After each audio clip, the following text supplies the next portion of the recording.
पंडाल है जहाँ पे असदुद्दीन ओवैसी साहब आए हैं और असदुद्दीन ओवैसी साहब का होने वाला है और जितने भारी संख्या में यहाँ पे लोग मौजूद हैं और उनके स्वागत के लिए नारे वही नारे लग रहे हैं, पुराने वाले नारे। देखो देखो कौन आया, शेर आया करके, हाथों में फूल।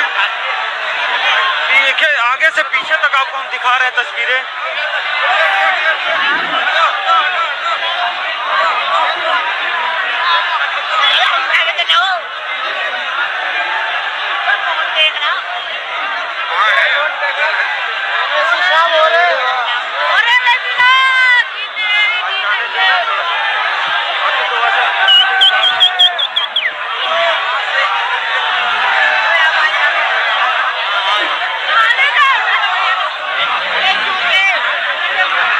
बस हमसे थोड़े से आगे पे है और हम कोशिश कर रहे हैं वहाँ जाने का। आपके पास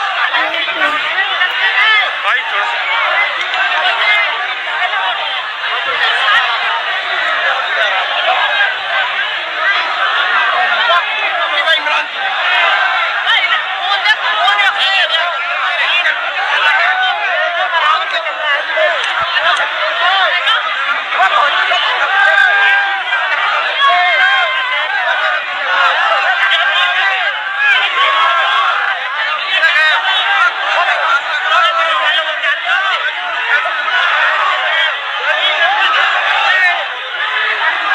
असदुद्दीन ओवैसी साहब का काफिला है। डोर टू डोर कैंपेन के लिए आज डासना है और गाजियाबाद का धौलाना विधानसभा है जहाँ पे आज डोर टू डोर कैंपेन के लिए पहुंचे हैं।